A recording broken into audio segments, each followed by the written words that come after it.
오늘 우리에게 주신 하나님의 말씀은 고린도후서 4장 7절에서 11절, 16절에서 18절까지의 말씀입니다. 제목을 다 함께 읽어보겠습니다. 보배인 예수 그리스도를 질그릇에 담으시는 하나님 아버지의 깊으신 뜻과 이유. 우리는 보통 귀한 선물을 사면 포장에 대해서 정말 많이 신경을 씁니다. 같은 물건이라도 포장에 따라서 그 값어치가 달라 보이고, 또한 포장을 보는 순간 그 사람이 그 선물을 준비할 때 들어갔던 모든 정성이 드러난다고 생각하기 쉽기 때문입니다. 제가 잊지 못하는 한 사건이 있었습니다.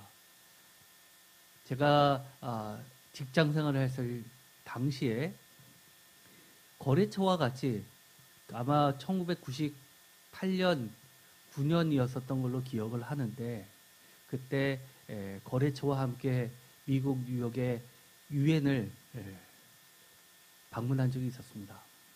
그 당시에 평화유지군에 납품하는 것을 상담하러 갔었습니다. 그런데 그 제조업체 거래처에서 과장이 같이 저와 동행을 했었는데, 하루는 갑자기 저에게 부탁을 하는 겁니다.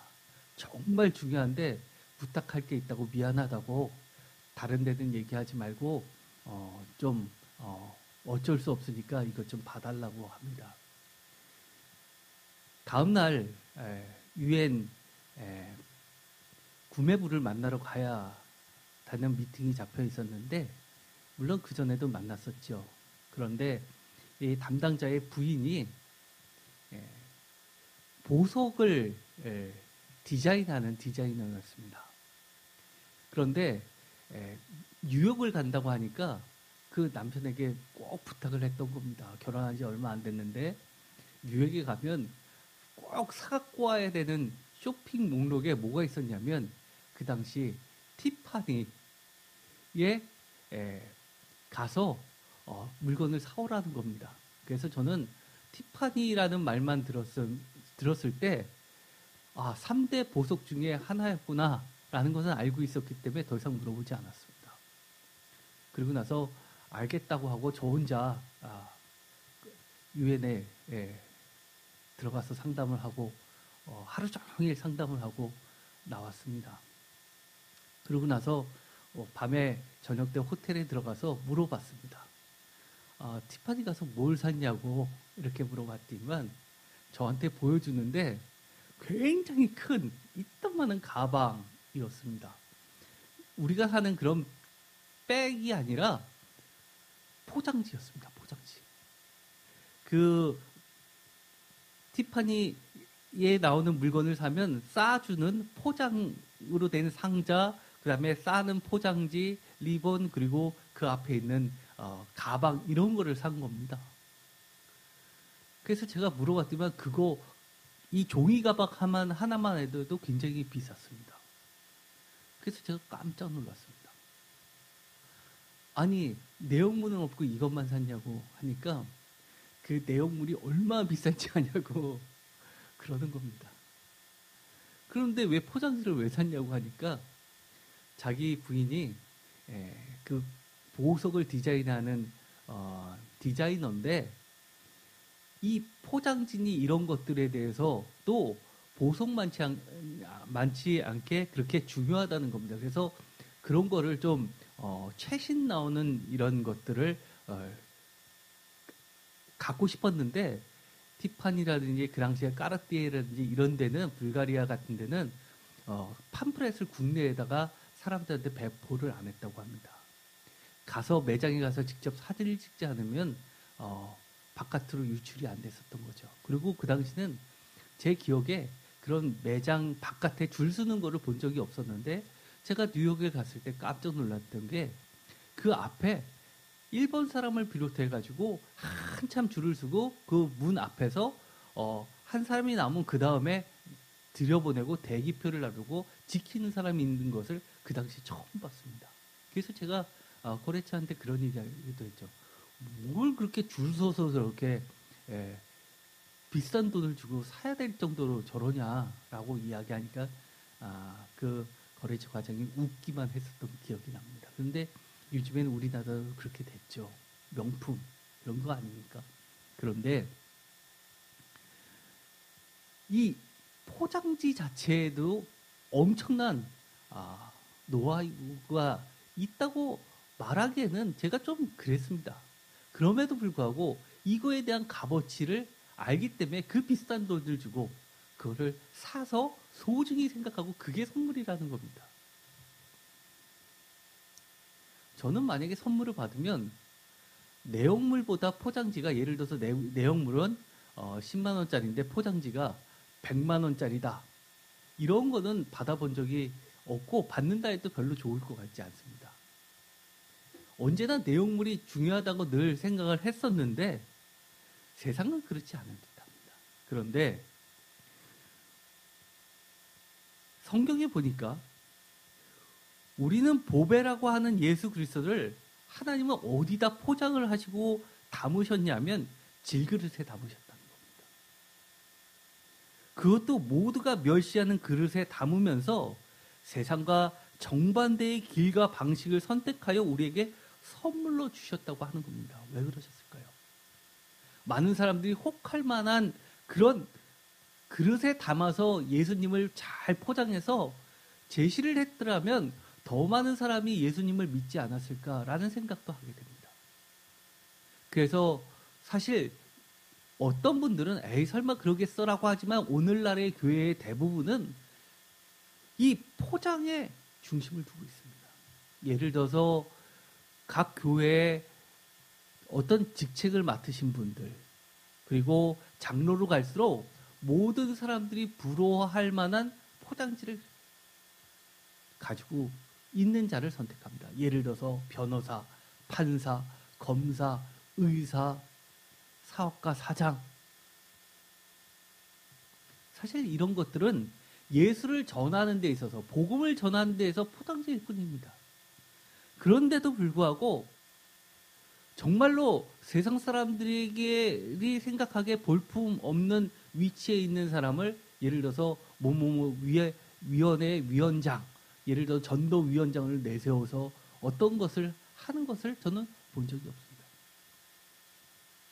그런데 하나님은 우리에게 보배라고 하는 예수 그리스도를 하나님은 질그릇에 담으셨다는 겁니다. 복음을 전하는데 방해가 될 정도라고까지 이야기합니다. 그래서 사도 바울은 이런 이야기도 했죠.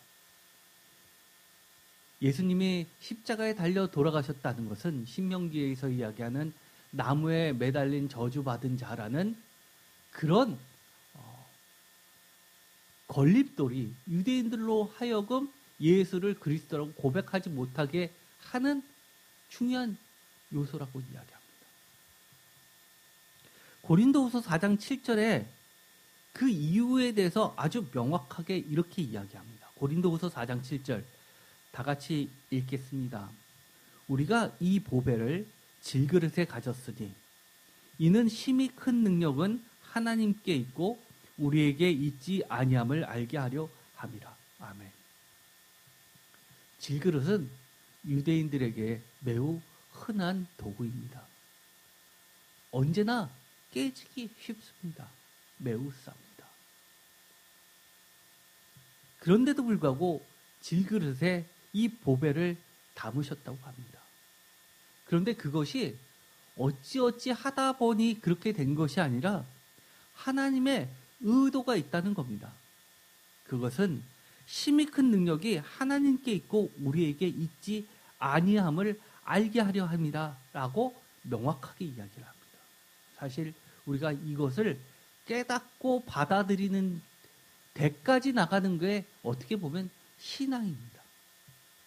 우리가 신앙을 가졌다라고 하면서도 이 부분에 대해서 우리가 수용을 못하는 경우가 너무 많이 있습니다. 우리가 복음을 믿는다고 하면서 예수님을 받아들인다고 하면서 예수님이 나의 주인이라고 하면서 여전히 힘이 큰 능력은 하나님께 있다는 것은 알고 인정하지만 나에게도 역전이 있다라고 스스로 생각하고 나의 힘을 키우기 위해서, 강해지기 위해서 그렇게 노력을 합니다. 심지어 청년들을 사역하는 많은 목회자들이 세상에 영향력을 끼치기 위해서 너희들이 세상의 리더가 돼야 된다고 얘기를 하지만, 그것처럼 사실은 어떤 부분에서는 맞는 것 같지만 매우 잘못된 거짓 복음은 없습니다. 우리가 세상에 영향력을 끼치는 것은 우리의 능력 때문에 세상에 영향을 끼치는 것이 아니라, 우리의 리더십으로 세상을 바꾸는 것이 아니라, 우리는 여전히 질그릇임에도 불구하고, 깨지기 쉬운데도 불구하고 힘이 큰 하나님의 능력으로 세상을 바꿔나간다는 것, 하나님의 뜻으로 변화시켜 나간다는 것을 보여주는 것이 어쩌면 전도입니다. 그런데 그것을 실제로 살다 보면 말만 그럴 뿐이지 우리의 가치관은 전혀 하나님의 뜻과는 거리가 멀 때가 많습니다. 고린도후서 4장 7절에 이어서 사도 바울은 끊임없이 많은 이야기를 해줍니다. 힘이 큰 능력을 하나님께 있고 우리에게 있지 아니함을 알게 하려고 하신 하나님의 뜻을 깨달은 사도 바울은 이렇게 이야기합니다. 우리가 사방으로 우겨쌈을 당하여도 8절 어떻게 되지 않는다고요? 쌓이지 아니하며, 답답한 일을 당하여도 어떻게 하지 않는다고요? 낙심하지 아니하며, 박해를 받아도 9절 버림받지 아니하며, 거꾸로 뜨림을 당하여도 망하지 아니하고, 10절 우리가 항상 예수의 죽음을 몸에 짊어지게 돼도 예수의 생명이 또한 우리 몸에 나타나게 되는 것, 이것이 우리 몸에 나타나게 하려고 하시는 하나님의 뜻이다 라고 선언하고 있습니다. 우리가 답답한 일을 세상에서 안 당할 수 있을까요? 우리가 살다 보면 하루하루 연속해서 답답한 일을 당해서 도저히 열받아서 못 살겠다 할 때가 얼마나 많이 있습니까? 특히 나이가 어릴수록 젊을수록 기성세대에 대해서 속상한 일이 얼마나 많이 있습니까? 또 기성세대는 기성세대로 젊은 세대들에게 밀리는 듯 하면서도 어떻게 말로 설명을 하려 해도 설명이 안 되는 그런 답답한 일을 당할 때 얼마나 낙심하게 됩니까? 단순히 이론 차원이 아니라 사도 바울은 정말 사방으로 우겨싸움을 당해서 환난과 공격에 빠져서 난처한 일을 당해서 절망에 빠질 뻔했는데도 불구하고 그렇게 공경에 빠지지 않고 절망에도 빠지지 않게 된 것을 뒤돌아보면서 이렇게 고백을 하는 겁니다. 이것은 내가 어쩌지 우연히 그렇게 된 것이 아니라, 또는 내가 인맥이 좋아서 그런 것이 아니라, 이것은 전적으로 나는 그렇게 언제든지 침을 당할 수 있는 질그릇에도 불구하고 힘이 큰 능력의 하나님께서 나를 쌓이지 않게 하셨고 낙심하지 않게 하셨다라고 고백을 하고 있는 겁니다. 심지어 박해를 받아도 버림받지 않았다고, 거꾸러뜨림을 당하여도 망하지 않게 하신 것은 오직 하나님이라고 이야기합니다. 어떻게 보면 우리가 비슷한 고백을 하는데도 큰 차이점이 있을 수 있습니다. 정말 거꾸러뜨림을 당하고 박해를 받았는데 버림받지 않고 망하지 않게 되었을 때 하나님의 은혜입니다라고 고백을 하면서 덧붙일 때가 있습니다. 내가 과거에 전에 하나님을 이렇게 섬기고 신앙을 버리지 않고 열심히 더니 하나님께서 그것에 대해서 이렇게 보답해 주셨다라고 하면서 어느 정도 나의 가치와 노력과 성과들을 내세우는 경우가 있습니다. 그런데 사도 바울은 그런 것이 아닙니다. 세상에서 내가 박해를 아무런 이유도 없이 당할 수 있습니다. 거꾸러뜨림을 당할 수 있습니다. 왜요? 나는 질그릇이기 때문입니다. 다른 사람이 실수로 툭 건드려서 떨어졌을 때 깨질 수 있습니다. 화가 나다고 집어던졌는데 그 나의 질그릇은 깨질 수 있습니다. 그럼에도 불구하고 버림받지 않고 망하지 않게 된 것은 전적인 하나님의 크신 능력이고 은혜라고 고백합니다. 그리고 나서 10절에 이렇게 더 발전된 신앙 고백을 합니다. 우리가 항상 예수의 죽음을 몸에 짊어짐은 다 같이 읽겠습니다. 예수의 생명이 또한 우리 몸에 나타나게 하려 함이라. 아멘. 우리는 어떻게 보면 세상에 아무 문제 없이 사는 것 같지만 어느 순간 생각지도 않은 질병으로 인하여 나의 계획과 나의 일정이 흐트러지는 경우들을 많이 겪게 됩니다. 정말 우리 세인교회도 예배를 잘 드리다가 코로나로 인해서 갑자기 예배를 멈출 뻔한 그런 경우도 겪게 되고, 또 저도 어젯밤에 여러 가지 질병으로 해서 토사광난으로서 오늘 예배를 못 드리는 거 아닌가, 갑자기 응급실로 실려가는 게 아닌가라고 하면서 너무너무 속상해하면서 하나님 이런 것 때문에 예배가 방해되면 안 되는데요 라고 그렇게 기도했었는데, 이렇게 다시 주님의 예배를 드릴 수 있게 해주신 것 은혜입니다. 저는 이런 것들을 겪으면서 지금 비록 어려움을 당한 성도분들이 계시다면 이것은 우리는 질그릇이라는 것을 인정하게 하고, 또 질그릇이지만 예수의 생명이 또한 우리 몸에 나타나게 하려는, 그것을 깨닫게 하시려는 하나님의 크신 능력과 뜻이 있음을 믿으시기 바랍니다. 그러면서 11절에 이렇게 이야기합니다. 우리 살아있는 자가 항상 예수를 위하여 죽음에 넘겨지면, 다 같이 읽겠습니다. 예수의 생명이 또한 우리 죽을 육체에 나타나게 하려 함이라. 아멘. 우리가 신앙생활을 할 때 기쁜 것이 무엇인가요? 내가 평소에 꿈꿨던 여러 가지 기도 제목들이 기도할 때마다 하나씩 하나씩 들어지는 것, 달성되는 것이 신앙의 기쁨인가요? 저는 그렇게 보지 않습니다. 제가 기도했을 때 그것이 이루어졌으면, 아, 하나님이 내 기도에 내 소리를 들으시고 계시는구나. 하나님이 나의 아픔과 연약함과 소원을 알고 계시는구나. 이런 관계에 더 은혜를 받습니다. 비록 제 소원대로 기도가 안 이루어졌다 하더라도 주님이 말씀으로 어떤 답변을 주시면, 아, 이래서 주님이 나에게 더 사랑하셔서 이것을 들어주시지 않는구나. 오히려 더 기뻐지게 됩니다. 그것이 바로 하나님과 나 사이에 교제를 하고 있게 되는 기쁨입니다.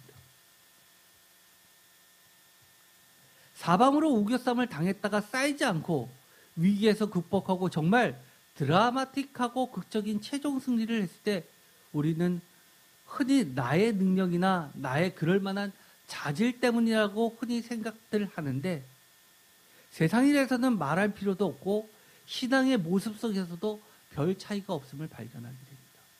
내가 신앙생활을 그나마 이 정도 했으니 하나님이 도와주셨다라는 표현은 어쩌면 내 속 깊은 곳에 있는 교만이 전적인 하나님의 능력과 은혜를 방해하고 있음을 교묘히 숨기고 있을 수 있습니다. 전적인 하나님의 은혜와 전적인 하나님의 크신 능력임을 인정하는 것이 곧 신앙입니다. 저는 우리들의 자녀들에게 늘 이것을 강조하고 싶습니다. 젊었을 때는 어떻습니까? 여러 가지 하고 싶은 것도 많고 꿈도 많습니다. 이루고 싶은 것도 많습니다. 그러나 저는 그것을 여러분의 힘으로 이룰 생각하지 말라고 권면해주고 싶습니다. 바벨탑 쌓지 말라고 권면해주고 싶습니다. 아무리 작은 벽돌 하나를 올려놓더라도 하나님의 은혜와 크신 하나님의 능력으로 쌓아나가게 되기를 간절히 소망합니다. 그래서 계단을 하나씩 하나씩 올라갈 때마다, 아, 이렇게까지 하나님이 나를 생각해 주셨구나. 이것을 위해서 나를 위해 예배해 주셨구나. 이렇게까지 하나님이 나를 사랑해 주셨다는 것을 점점 더 깊이 깨달으면서 하나님의 은혜에 걸맞는 나의 삶을 하나님께 바치게 되기를 간절히 소망합니다. 그것이 가장 복됩니다. 내가 하고 싶은 것이 있고 여러 가지 소망이 있다면 먼저 하나님께 의논하십시오. 기도하십시오. 그리고 하나님의 음성을 들으십시오. 어떻게 해요? 하나님의 말씀을 깊이 읽고 묵상하면서 하나님의 뜻을 내 삶 속에서 발견해 가십시오. 나의 많은 시간과 노력들을 세상에서 제시하는 여러 가지 툴로서 채우지 말고 하나님의 말씀 가운데서, 교회 가운데서 하나님의 뜻을 찾아가시기 바랍니다. 그러면 나의 능력보다, 아니 내 능력이라고 할 수 없는 질그릇에도 불구하고 하나님은 보배인 예수 그리스도의 크신 능력을 내 삶 가운데 내 속에 채워주셔서 내가 어제다 이 세상에서 죽음으로 에워싸임을 당해도 예수의 생명이 내 삶 가운데 나타나게 하시는 것을 우리는 고백하게 될 것입니다. 이 밖에도 보배인 예수 그리스도를 질그릇에 담으시는 하나님의 깊으신 뜻과 이유들이 성경에 보면 많이 나와 있습니다. 예를 들어서 이사야서 53장 2절부터 보면 하나님의 오래된 약속, 성경의 성취라는 것도 알게 됩니다. 이사야서 53장 2절, 그는 주 앞에서 자라나기를 연한 순 같고 마른 땅에서 나온 뿌리 같아서. 다 같이 읽겠습니다. 고운 모양도 풍채도 없은즉 우리가 보기에 흠모할 만한 아름다운 것이 없도다. 그는 멸시를 받아 사람들에게 버림받았으며 간고를 많이 겪으며 질고를 아는 자라. 마치 사람들이 그에게서 얼굴을 가리는 것 같이 멸시를 당하였고 우리도 그를 귀히 여기지 아니하였도다. 정말 우리는 시시때때로 하나님의 말씀을, 예수님을, 그리고 교회를, 목사님의 말씀을 귀히 여기지 않습니다. 그런데 심지어 더 이렇게 생각합니다. 4절, 그는 실로 우리의 질고를 지고 우리의 슬픔을 당하였거늘 우리는 생각하기를. 다 같이 읽겠습니다. 그는 징벌을 받아 하나님께 맞으며 고난을 당한다 하였노라. 아멘. 우리의 질고를 지고 우리의 슬픔을 당하는데도 불구하고 죄송해요라고 하는 것이 아니라 주님 불쌍해요, 주님 사랑해요라고 하는 것이 아니라 당연하지 이렇게 생각한다는 겁니다. 나는 사는데 그뿐이다라고 생각한다는 겁니다. 그런데 이렇게 이야기합니다. 하나님은 오래된 성경 약속에서 이렇게 이야기하셨습니다. 5절, 그가 찔림은 우리의 허물 때문이요 그가 상함은 우리의 죄악 때문이라. 그가 징계를 받음으로 우리는 평화를 누리고 그가 채찍에 맞음으로 우리는 나음을 받았도다. 이것이 예수 그리스도라는 보배를 질그릇에 담아서 상하고 깨트리고 무너뜨리는 이유라고 이야기합니다. 그가 상함은 우리의 죄악 때문이요 그가 찔림은 우리의 허물 때문이요 그가 징계를 받음으로 우리는 평화를 누리고 그가 채찍에 맞음으로 우리는 나음을 받는 하나님의 크신 능력이라는 겁니다. 이어서 이야기합니다. 이사야서 53장 10절, 다 같이 읽겠습니다. 여호와께서 그에게 상함을 받게 하시기를 원하사 질고를 당하게 하셨은즉 그의 영혼을 속건제물로 드리기에 이르면 그가 씨를 보게 되어 그의 날은 길 것이요 또 그의 손으로 여호와께서 기뻐하시는 뜻을 성취하리로다. 아멘. 주께서 세우신 뜻을 그가 이루어 드릴 것이다 라고 합니다. 이 세상에서 그 누가 단 한 명이라도 하나님의 뜻을 온전히 이룰 수 있겠습니까? 아무리 의로운 자라도, 아무리 능력이 많은 사람이라도 불가능합니다. 그러나 한 사람, 예수 그리스도께서 주께서 세우신 뜻을 온전히 이루어 드리게 하시기 위해서 하나님 자신은 스스로 낮아지셔서 우리와 똑같은 질그릇 같은 육체의 주님을 보내셨습니다. 11절 그가 자기 영혼에 수고한 것을 보고 만족하게 여길 것이라. 나의 의로운 종이 자기 지식으로 많은 사람을 의롭게 하며 또 그들의 죄악을 친히 담당하리로다. 12절 그러므로 내가 그에게 존귀한 자와 함께 몫을 받게 하며 강한 자와 함께 탈취한 것을 나누게 하리니. 다 같이 읽겠습니다. 이는 그가 자기 영혼을 버려 사망에 이르게 하며 범죄자 중 하나로 헤아림을 받았습니다. 그러나 그가 많은 사람의 죄를 담당하여 범죄자를 위하여 기도하였느니라. 아멘. 우리가 누구입니까? 바로 하나님 앞에 범죄자 아닙니까? 그런데 주님은 우리를 위하여 기도하셨다고 이야기합니다.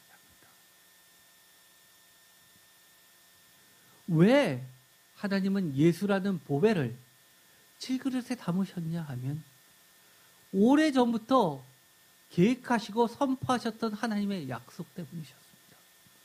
그분이 오셨을 때 하나님의 말씀을 사모하고 무엇보다도 받들었던 사람들은 그분이 예수 그리스도라는 사실을, 하나님 자신이라는 사실을 깨닫게 되었습니다. 그것이 하나님의 영, 성령을 받은 사람들에 의해서 최초의 복음들이 전파되었던 겁니다. 만약에 이처럼 하나님의 오래된 성경 말씀의 예언의 성취가 아니었더라면 그분이 예수 그리스도였다는 사실을 그 누가 이처럼 분명하게 알게 되겠습니까? 또 다른 곳에서는 이렇게 질그릇에 담은 이유를 설명하고 있습니다. 세 번째, 하나님의 비밀로서 하나님의 뜻을 깨달은 자만이 은혜로 구원받게 하기 위해서라고 이야기합니다. 다른 말로 이야기하면 하나님의 뜻 앞에 언제나 나의 뜻과 의지를 내려놓고 겸손하게 어린아이처럼 하나님의 뜻을 받들 수 있게 하기 위해서라고 이야기합니다. 마태복음 11장에 보면 이런 말이 나옵니다. 25절 다 같이 읽겠습니다. 그때 예수께서 대답하여 이르시되 천지의 주제이신 아버지여 이것을 지혜롭고 슬기 있는 자들에게는 숨기시고 어린 아이들에게는 나타내심을 감사하나이다. 옳소이다. 이렇게 된 것이 아버지의 뜻이니이다. 내 아버지께서 모든 것을 내게 주셨으니 아버지 외에는 아들을 아는 자가 없고 아들과 또 아들의 소원대로 계시를 받는 자 외에는 아버지를 아는 자가 없느니라. 아멘. 이것이 바로 신앙의 첫걸음입니다. 천국에 가는 길이기도 합니다. 어린아이와 같이 되지 아니하면 우리는 천국에 갈 수가 없는데 어린아이와 같이 정말 겸손하게 하나님의 뜻 앞에서 언제나 나의 뜻과 의지를 내려놓고 겸손하게 하나님의 뜻을 받들 수 있게 된 자들에게 언제나 하나님은 기뻐 나타내 주셨습니다. 천지의 주제이신 아버지께서 지혜롭고 슬기 있는 강한 자들, 아름답고 뛰어난 그릇들에게는 숨기시고 질그릇 같은 어린 아이들에게는 나타내셨다고 이야기합니다. 이것이 아버지의 뜻이라고 이야기합니다. 내 아버지께서는 아버지의 외에는 아들을 아는 자가 없기 때문에 아들과 또 아들의 소원대로 계시를 받는 자 외에는 아버지를 아는 자가 없게 하기 위하여 아버지께서 아들에게만 모든 것을 주셨기 때문에 아들을 통해서 아버지를 보게 하셨습니다. 그렇기 때문에 우리는 내가 잘났다고 천국에 갈 수 있는 것이 아니라 내가 세상에서 많은 것을 갖췄다고 천국에 갈 수 있는 것이 아니라 구원받을 수 있는 것이 아니라는 사실 자체를 우리는 먼저 인정해야 합니다. 그래서 교회에서는 매우 조심해야 됩니다. 비록 저 목사님이 나보다 나이가 한참 어리고 세상적 경험도 없다 하더라도 내가 사람한테 복장하는 게 자존심이 상하는 것 같지만 하나님께 복종하고 하나님의 말씀 앞에 무릎을 꿇을 줄 알 때만 그 비밀인 예수 그리스도라는 보물이 나에게 보물로 다가오게 되는 겁니다. 마태복음 7장 21절 나더러 주여 주여 하는 자마다 다 천국에 들어가는 것이 아니요 다만 하늘에 계신 내 아버지의 뜻대로 행하는 자라야 들어가리라. 이것은 너무나 잘 알고 있는 말씀이죠. 이것을 모르는 자들은 없을 겁니다. 여기서 나더러 주여 주여 하는 자마다 다 천국에 들어가는 것이 아니라는 이 말씀을 읽을 때 여전히 내 자신은 여전히 나는 내 생각과 방식대로 주여 주여를 하고 있지 않는가 돌아봐야만 합니다. 여기서는 중요한 것이 행하냐 안 행하냐가 중요한 것이 아니라 내 아버지의 뜻대로인지 아닌지가 더 중요한 겁니다. 내가 선한 일을 내가 행하는 것과 하나님의 뜻대로 선한 일을 행하는 것은 천지 차이기 때문입니다. 그래서 저는 늘 이렇게 이야기합니다. 아무리 세상에서 선한 일을 하고 많은 사람부터 칭찬을 들어도 NGO와 선한 일을 하지 않는 것 같아도 복음을 전하는 교회하고는 질적으로 다릅니다. 교회의 정수는 복음에 있기 때문입니다. 그런데도 불구하고 많은 사람들이 교회가 세상에 대해서 한 게 뭐가 있냐? 라고 하면서 소위 말해서 자선사업을 하는 단체가 교회보다 우위에 있는 것처럼 이야기하는 모든 세상의 강한 자들을 하나님은 부끄럽게 하실 겁니다. 때가 되면 다 그것들은 사라지고 예수 그리스도라는 그 복음에 충실한 교회만이 사실은 우리가 입으로 주여 주여 하는 게 아니라 전심으로 주여 주여 하는 자가 되는 겁니다. 마태복음 12장 50절 누구든지 하늘에 계신 내 아버지의 뜻대로 하는 자가 내 형제여 자매여 어머니이니라 하시더라. 이것도 새로운 하나님을 아버지라 모시는 가족 공동체를 이야기하는 겁니다. 마태복음 21장 31절 그들 중에 누가 아버지의 뜻대로 하였느냐 이르되 둘째 아들이니이다. 예수께서 그들에게 이르시되 내가 진실로 너희에게 이르노니 세리들과 창녀들이 너희보다 먼저 하나님의 나라에 들어가리라. 아멘. 세리들과 창녀들이 우리보다 먼저 하나님에 들어가는 경우가 어떻게 가능하겠습니까? 우리 인간적인 생각으로는 불가능합니다. 그러나 아버지의 뜻대로는 하실 수 있습니다. 그것이 아버지의 뜻입니다.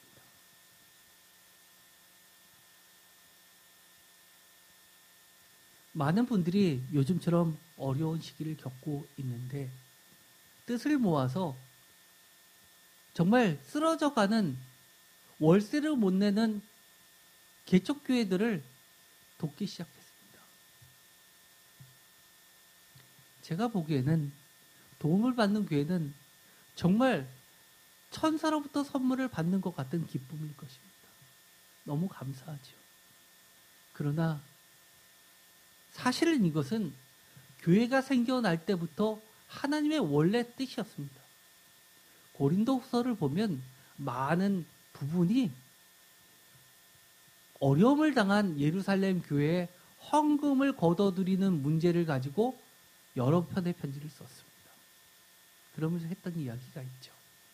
출애굽 사건 때 광야에서 만나와 메추라기 사건을 다시금 상기시키면서 골고루 하나님의 은혜가 편만하게 고르게 되는 것을 강조합니다.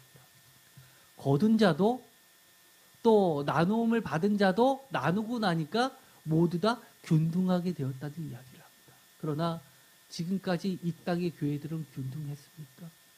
그렇지 않았습니다. 자신의 배만 채우게 급급했습니다. 규모가 조금 되는 교회들은 코로나 시대를 즐긴다는 한 이야기까지 있습니다. 행사에 치중했던 모든 것이 멈춰지니까 헌금이 30% 줄어도 행사가 90% 이상 줄었기 때문에 예산을 안 써서 재정이 남는다는 거 아닙니까? 그동안 교회 건물 짓느라고 지었던 여러 가지 빚을 지금 코로나 3년 기간 동안에 거의 다 갚았다는 것들 아닙니까? 그런데 어려움을 겪었던 개척교회들은 지금 벌써 3분의 1이 없어졌다고 합니다. 많은 목회자들이 그만두고 배달 다닌다는 거 아닙니까? 그런데 평균적으로 나눠보면 우리나라 대한민국의 교인 수 나누기 목회자 수를 전체 목회자 수를 하면 목회자 한 명당 교인 수가 300명이라고 합니다. 300명이면 서울에서도 자급 자립하는 교회가 됩니다. 100명만 넘으면 자립하게 되죠.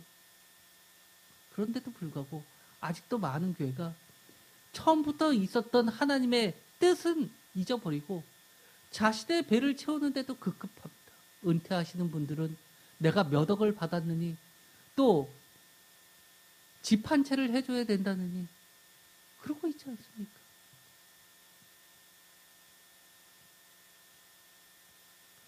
누구든지 하늘에 계신 내 아버지 뜻대로 하는 자가 내 형제여 자매여 어머니니라 라는 것은 허공에 울려 퍼지는 메아리가 됐습니다.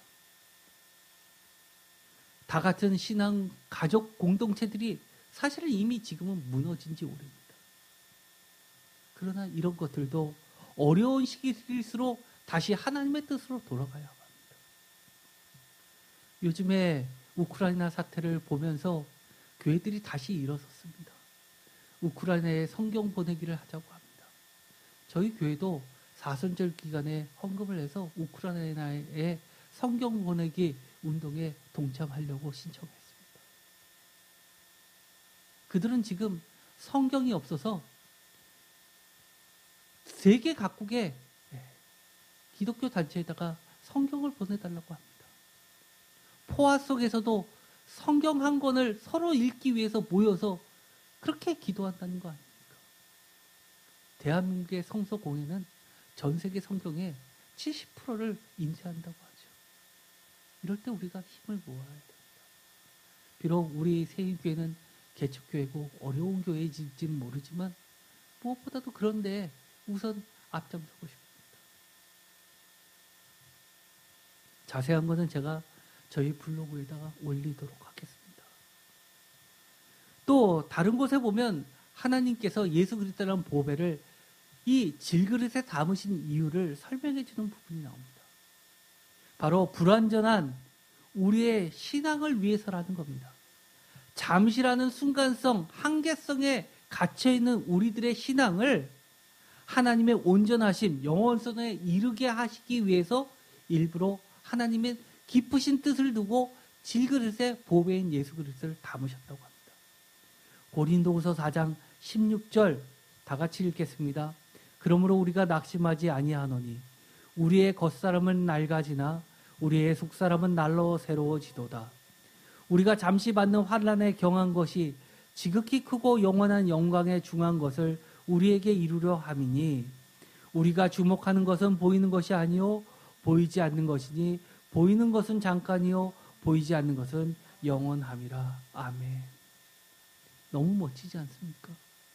우리는 인생을 충분히 살고 경험이 많다 하더라도 우리가 지금까지 살았던 그 짧은 기간 그리고 우리가 알고 있었던 어떤 선배들의 이야기나 간접 경험 책들을 통해서 우리가 알고 있는 지식 범위 내에서 최고의 선택을 한다고 합니다.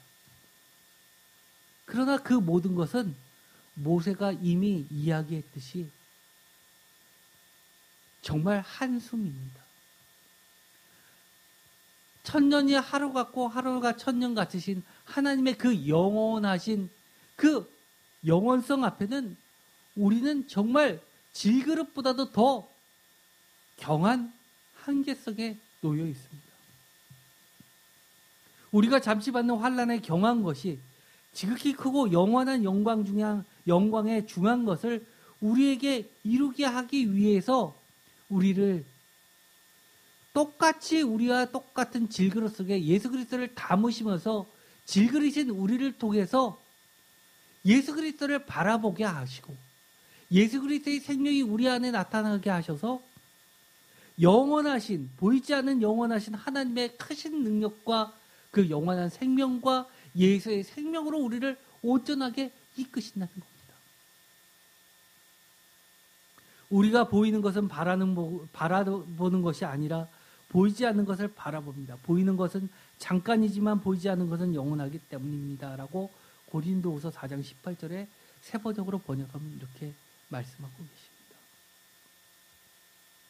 정말 저는 이 16절의 말씀을 보면 정말 100% 인정할 수밖에 없습니다. 우리의 겉사람은 나이가 먹어가면서 낡아질 수밖에 없습니다. 그러나 신앙이라는 것이 무엇입니까? 하나님의 뜻을 깨닫는 순간 우리의 속사람은 날로 새로워지고 있습니다. 저도 사실은 지금도 하나님이 후하고 부르시면 지금이라도 쓰러질 수밖에 없는 이미 깨진 질그릇입니다. 그러나 제 속사람은 날로 새로워지고 있음을 감사하고 고백하고 있습니다. 이 비슷한 말이 계속해서 나오게 되죠. 고린도후서 6장 4절 모든 일에 하나님의 일꾼으로 자천하여 많이 견디는 것과 환난과 궁핍과 고난과 매 맞음과 갇힘과 난동과 수고로움과 자지 못함과 먹지 못한 가운데서도 깨끗함과 지식과 오래 참음과 자비함과 성령의 감화와 거짓이 없는 사랑과 진리의 말씀과 하나님의 능력으로 의의 무기를 좌우에 가지고 영광과 욕됨으로 그래했으며 악한 이름과 아름다운 이름으로 그래했느니라. 우리는 속이는 자 같으나 참되고 무명한 자 같으나 유명한 자요 죽은 자 같으나 보라 우리가 살아있고 징계를 받는 자 같으나 죽임을 당하지 아니하고 근심하는 자 같으나 항상 기뻐하고 가난한 자 같으나 많은 사람을 부유하게 하고 아무것도 없는 자 같으나 모든 것을 가진 자로다 라고 고백할 수 있는 것은 왜 그럴까요? 우리의 겉사람은 날로 낡아지고 또 허약해지고 깨지지만 우리의 속사람은 날로 주님의 영으로 새로워지기 때문이 아닙니까? 저는 오늘 사도 바울이 고린도 교회에 보내는 편지를 통해서 우리 모두가 이렇게 되기를 간절히 소망합니다.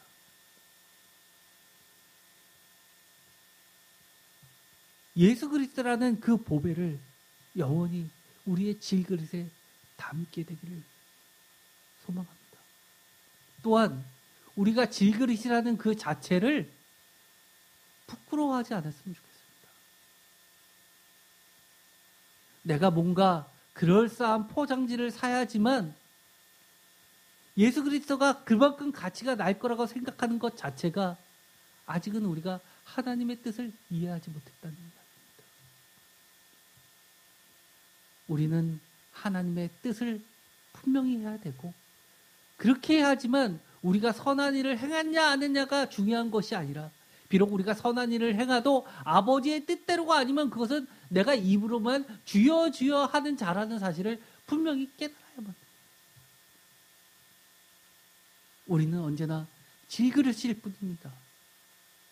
그럼에도 불구하고 사도 바울은 오늘의 말씀 끝자락에 이렇게 이야기하면서 끝을 내고 있습니다. 고린도후서 4장 15절입니다.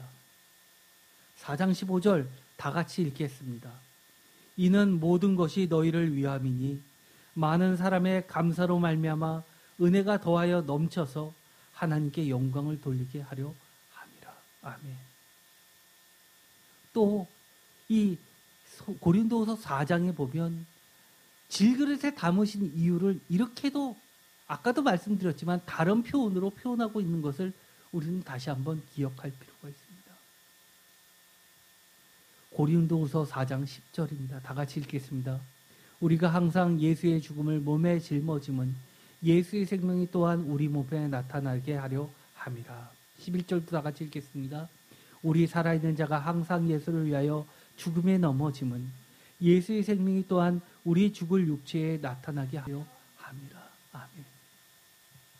이것이 바로 예수 그리스도라는 보배를 하나님께서는 일부러 질그릇에 담으신 하나님의 깊으신 뜻이 있다는 겁니다.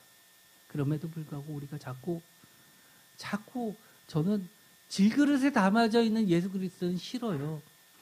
조금 더 남들이 부러워할 만한 것에 담은 예수 그리스도를 원해요라고 이야기한다면 오늘 이 시간 철저하게 그 포장지를 걷어내시고 하나님의 그 깊으신 뜻대로 질그릇에 담겨진 예수 그리스도라는 보배를 바라보고 인정하고 우리 몸에 예수의 생명이 나타나게 되어서 결국은 하나님 아버지께 영광을 돌리게 되기를 진심으로 축원드립니다. 기도하고 마치겠습니다. 하나님 감사합니다. 우리가 예수 그리스도라는 것을 그 보배를 우리가 생각한 보배로 자꾸 포장하려고 합니다. 주님 모든 건 내려놓게 하시고 질그릇에 담으셨던 하나님의 그 깊으신 뜻을 깨닫고 우리도 우리 깨질 질그릇 속에 예수 그리스도의 보배를 담아서 우리의 삶이 오직 하나님의 그 크신 능력과 예수 그리스도의 생명만이 드러나는 삶이 되게 하여 주시옵소서. 예수 그리스도의 이름으로 기도드립니다. 아멘.